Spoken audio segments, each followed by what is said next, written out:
Chers amis, la paracha de Toldot s'ouvre sur le verset Ve'ele, Toldot Yitzhak ben Avraham. Et voici les engendrements de Yitzhak, fils de Avraham.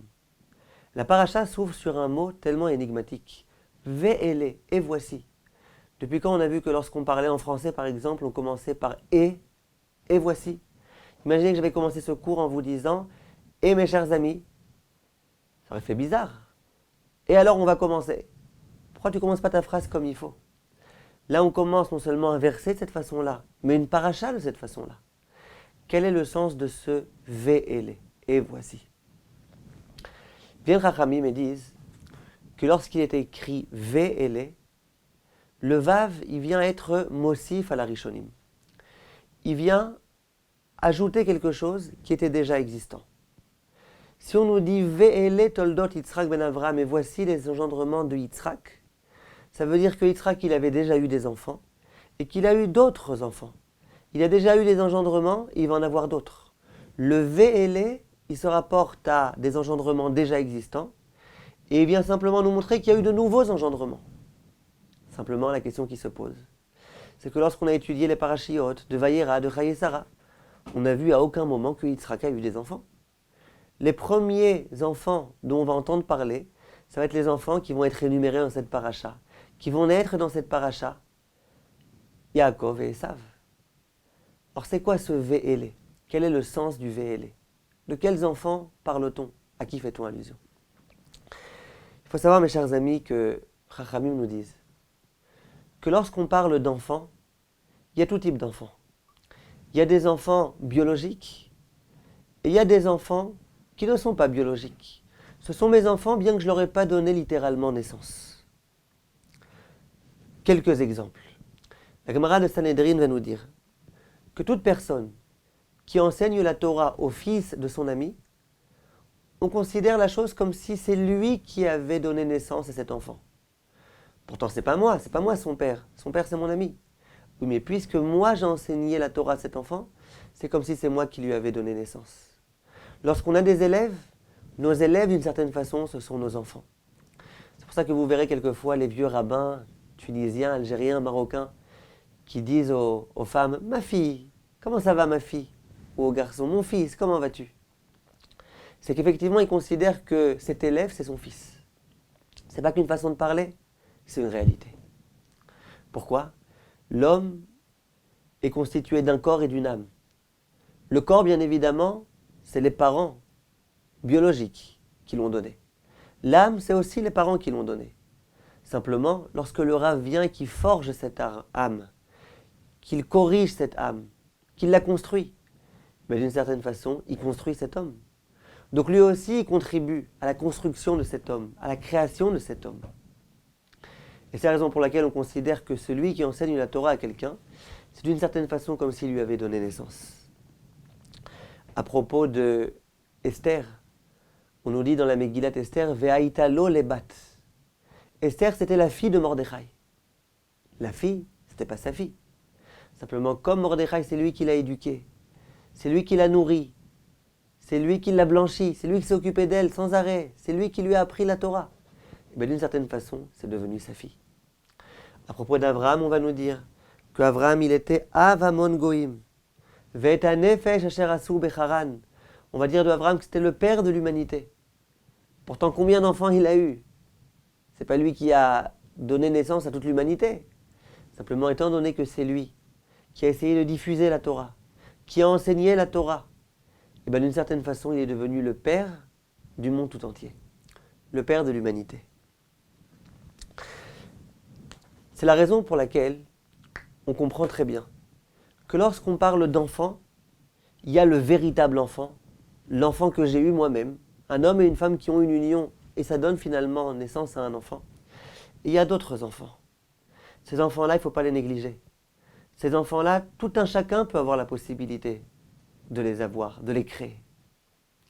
Il est écrit dans la Gemara, Gadol Shimusha Yoter Milimuda. Ça veut dire que lorsque je veux apprendre la Torah d'un Rav, j'ai deux façons de pouvoir apprendre. La première façon, c'est de venir écouter les cours de ce Rav. À chaque fois, je m'assois au premier rang, j'ouvre grandes mes oreilles et j'écoute ce que le Rav a à m'apporter. les enseignements que le Rav va me délivrer. D'une certaine façon, on peut apprendre énormément de choses lorsqu'on est attentif, lorsqu'on écoute avec intérêt. Simplement, bien la Gemara dit, il y a une autre dimension d'apprentissage. On peut apprendre quelquefois beaucoup plus de son Rav d'une autre façon. Laquelle? Gadol Shimusha. Lorsqu'on côtoie le Rav, lorsqu'on est à ses côtés, lorsqu'on voit comment il mange, comment il boit, comment il va se coucher, comment il se lève, comment il parle aux personnes qu'il rencontre dans la rue, comment il répond au téléphone, comment il s'adresse à ses enfants, comment il fait pour donner des cours. Lorsqu'on côtoie un Rav et qu'on vit avec lui au quotidien, quelquefois on peut apprendre beaucoup plus que lorsqu'on se contente d'écouter ses enseignements. Comment ça se fait? C'est que les enseignements que le Rav donne, ils sont finalement conceptuels. On entend des idées, c'est beau, c'est intéressant. Mais lorsqu'on vit avec le Rav, on voit que toute cette Torah, ça devient une vie. On voit comment le Rav y vit avec cette Torah. Comment cette Torah, elle l'a transformé, ce Rav. Comment cette Torah, elle est véhiculée par ce Rav. Et de cette façon-là, on peut apprendre beaucoup plus. La Gemara raconte qu'il y avait un Rav qui s'appelait Rav Kahana. C'était un Rav de l'époque talmudique, un Rav extrêmement saint. Un jour, il s'est caché sous le lit de son maître. Son maître, il s'appelait Rav. Vous avez entendu parler de Rav? Rav, c'était un Amora lui aussi très grand. Il s'est caché sous son lit. Et au moment où Rav a eu une relation avec sa femme, à un moment donné, visiblement, Rav Kahana, qui était sous le lit, il a éternué. Et Rav s'est aperçu que sous son lit, il n'y avait pas moins que Rav Kahana. C'est un acte audacieux ce que Rav Kahana a fait. Immédiatement, Rav s'adresse à son élève, il dit « Qu'est-ce que tu fais là ?» Il lui dit « C'est quoi le problème? Je voulais apprendre la Torah. » Alors Rav dit à son élève, Rav Kahana, « La vorachara, c'est pas poli ce que tu fais. C'est pas de cette façon-là qu'on se comporte. » Et Rav Kahana de répondre à son Rav, « Je suis désolé Rav. Torahi velilmod anitzarich. » Le comportement que tu vas avoir avec ta femme, c'est une Torah. Et moi, il faut que je comprenne la Torah. Moi, je veux apprendre la Torah. J'ai besoin d'apprendre la Torah. Ça veut dire quoi? La Torah, c'est pas simplement ce que le Rav dit lorsqu'il donne un cours magistral. La Torah, c'est comment le Rav se comporte avec sa femme aussi. Comment il parle à sa femme. Qu'est-ce qu'il lui dit? Or, c'est sûr que c'était audacieux. Mais dans la mesure où Rav a compris que l'intention de son élève, c'était d'apprendre la Torah, il n'avait plus rien à lui dire. Il lui a pas dit, t'aurais pas dû faire ça. Dans un premier temps, il lui a dit, t'aurais pas dû faire ça. Lorsqu'il a vu que ça provenait d'une envie profonde du Rav, d'apprendre la Torah de son maître, il ne pouvait déjà plus rien dire. Personne n'a jamais suspecté Rav Kahana d'être vicieux. Chas v'shalom. Rav Kahana, il avait compris que pour pouvoir apprendre la Torah, il faut apprendre du comportement. Quelquefois, le comportement d'un Rav, il dit beaucoup plus. Il parle de lui-même beaucoup plus que les enseignements qui émanent de sa bouche.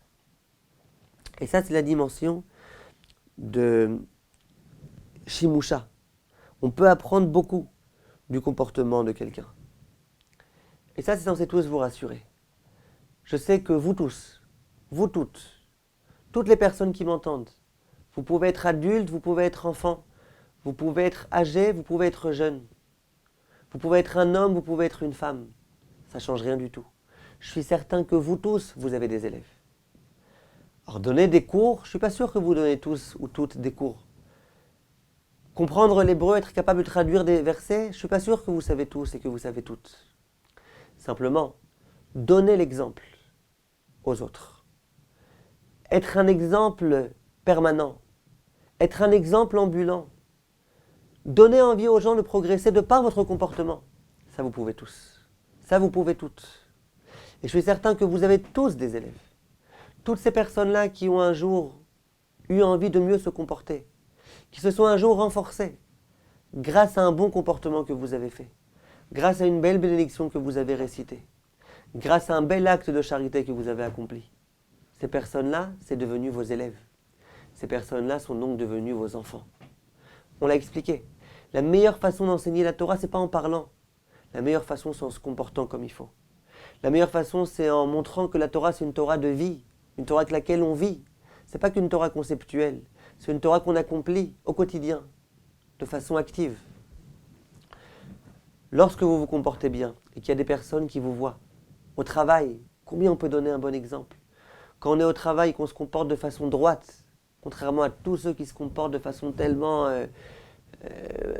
maladroite, tellement interdite, avec tellement d'iniquité. Et lorsque nous, on est droit comme une règle, ça donne envie aux autres de nous imiter.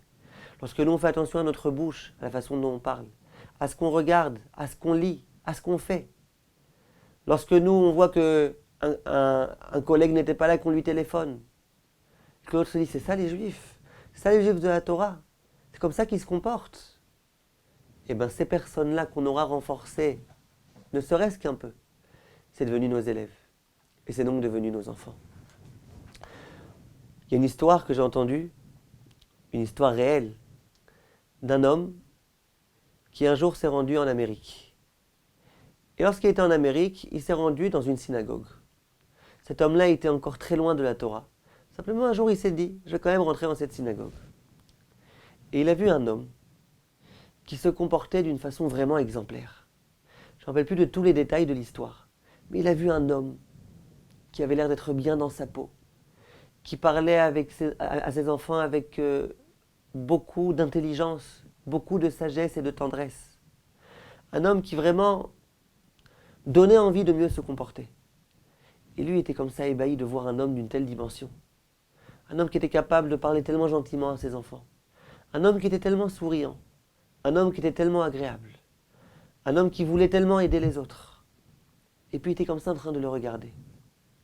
Lorsqu'il est rentré chez lui, il s'est dit, moi c'est fini. Cette vie-là que je suis en train de vivre, complètement déconnectée de la Torah, complètement déconnecté d'hommes de cette dimension. Moi c'est fini, je veux progresser, je veux avancer.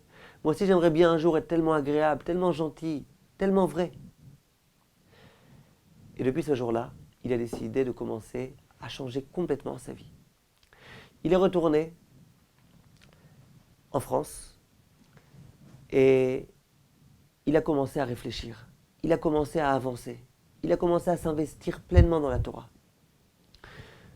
Jusqu'au jour où il s'est dit, Baruch Hashem, maintenant enfin j'ai compris c'est quoi cette vraie Torah.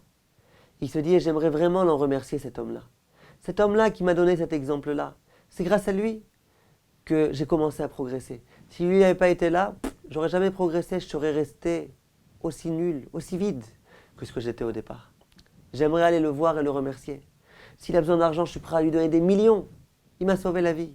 Il m'a enfin donné envie de progresser, d'être meilleur, d'adhérer à cette Torah qui est la Torah de vérité. Je ferai tout ce que je pourrais pour cet homme-là. Il a voyagé en Amérique. Il s'est rendu dans la même synagogue. Il a cherché à retrouver cet homme-là, mais malheureusement, il ne l'a pas retrouvé. Il n'a retrouvé aucune trace. Mais l'histoire est ce qu'elle est. L'histoire montre qu'il y a un homme qui s'est comporté avec beaucoup de sincérité, sans aucune ostentation. Il n'a rien cherché à prouver à personne. Cet homme-là, il va avoir un enfant. Cet enfant, c'est cet homme-là. Cet homme-là qui a progressé tellement. Cet homme-là qui a ensuite fondé une famille de Torah, une famille de Yirat Shamayim. Et bien cet homme-là, ses enfants, ses petits-enfants, c'est tous ses petits-enfants à cet homme-là. Pourtant, il n'est même pas conscient de ça. Il ne sait même pas qu'il a eu le mérite de renforcer des gens. Il ne sait même pas qu'il y a des personnes qui se sont rapprochées de Dieu grâce à lui. Il ne sait rien. Mais indéniablement, ce sont ses enfants. Le Rav Sitruk a raconté un jour, je l'ai entendu de mes propres oreilles, qu'un jour il a reçu chez lui à la maison un Rav qui s'appelait le Rav Pardo. Le Rav Pardo, il a ouvert un grand séminaire pour les jeunes filles. Les jeunes filles qu'il allait chercher, c'était des jeunes filles qui provenaient des milieux les plus défavorisés, des bas-fonds de la banlieue parisienne, les endroits les plus mauvais, les filles qui avaient le niveau le plus dépravé. Et il s'est occupé d'elles. Et il a fait d'elles finalement des princesses. Un jour, le Rav Pardo s'est adressé au Rav Sitruk. Il lui a dit, vous voyez tout ce que j'ai fait? Eh bien, je peux vous dire une chose, Rav Sitruk. Vous savez, moi, j'ai jamais eu le mérite d'avoir d'enfants. J'en ai jamais eu. Et je pense que c'est grâce à ça que j'ai réussi à faire ce que j'ai réussi, à faire ce que j'ai fait. Pourquoi? Parce que j'avais pas d'enfants. Et j'avais une véritable envie d'avoir des enfants, de donner, de construire. Et le fait que j'ai pas d'enfants, ça m'a donné l'envie, la force, le courage d'ouvrir cet immense séminaire dans lequel on a fait tellement de grandes choses. Si jamais j'avais eu des enfants, je suis pas sûr que j'aurais réussi. Voilà un homme qui a eu des enfants. Toutes ces filles-là, c'est pas ses enfants. Bien sûr que ce sont ses enfants. Il y a encore une autre dimension d'enfant. Il est écrit dans les enseignements de nos maîtres, que lorsque l'homme accomplit une mitzvah, chaque mitzvah qui est accomplie par cet homme-là, elle crée un ange. Cet ange-là, d'une certaine façon, c'est l'enfant de l'homme qui accomplit la mitzvah. Bien sûr, c'est un ange qui a été créé par l'accomplissement d'une mitzvah de cet homme-là. Et plus la mitzvah est accomplie comme il se doit, de façon parfaite, plus cet ange-là est lui aussi parfait. Plus il est vigoureux, plus il est beau, plus il est parfait. Et Rachamim disent que ces enfants-là, d'une certaine façon, c'est des enfants qui sont encore plus bienfaisants que nos vrais enfants. Pourquoi ? Lorsque l'homme meurt, il est accompagné jusqu'au cimetière par ses enfants. Il y a des endroits où les enfants ne viennent même pas. À Yerushalayim, par exemple, les garçons n'accompagnent pas le père. En tous les cas, même dans les endroits où les enfants accompagnent leurs parents, il accompagne jusqu'au cimetière. Ensuite, dans ce long voyage jusqu'au ciel, jusqu'au tribunal céleste, l'homme est tout seul, les enfants ne peuvent plus l'accompagner. Par contre, les anges qui ont été créés par l'accomplissement des mitzvot de cet homme-là, ils continuent à l'accompagner. Et c'est ces anges-là qui vont être les plaidoyers devant le tribunal divin. C'est ces anges-là qui vont dire, regardez-nous, on a été créés par cet homme-là. Regardez un petit peu toutes les mitzvot qui ont été accomplies par cet homme-là. Ces anges-là, il ne faut pas les mépriser, ce sont nos enfants. Lorsqu'il y a quelquefois des parents qui pensent, nous on n'a jamais eu d'enfants, on n'a pas eu d'enfants, malheureusement on n'a pas d'enfants. Pendant des années on a essayé, on n'a pas réussi. Non, vous avez eu des enfants. Toutes les mitzvot que vous avez accomplies, c'est des enfants. Toutes les personnes que vous avez renforcées, c'est des enfants, indéniablement. Vient la paracha de la semaine. Et elle nous dit, Ve'ele toldot Yitzhak ben Avraham. Et voici les enfants, les engendrements biologiques que Yitzhak va avoir. Pourquoi on dit Ve'ele comme s'il avait déjà eu des enfants ? Pourquoi ? Vous pensez qu'il n'a pas eu déjà des enfants ? Vous pensez qu'il n'a pas réussi, Yitzhak, à renforcer des gens en Torah ? Vous pensez qu'il n'a pas accompli plein de mitzvot ? Bien sûr qu'il a accompli. Donc jusqu'à présent, il avait déjà plein d'enfants. Une ribombelle énorme d'enfants. Simplement, à présent, on va nous parler de ses enfants biologiques. Les enfants biologiques, Yaakov et Esav. Il y a un autre homme qui va aussi avoir des enfants. C'est Ishmaël. De Ishmaël, on va nous dire à la fin de la paracha, Ve'ele toldot Ishmaël. Et voilà les enfants de Ishmaël. Ça veut dire quoi ? Et voilà les enfants de Ishmaël ? Parce que vous pensez que Ishmaël, lui, il n'a pas eu d'enfants ? Bien sûr qu'il a eu des enfants.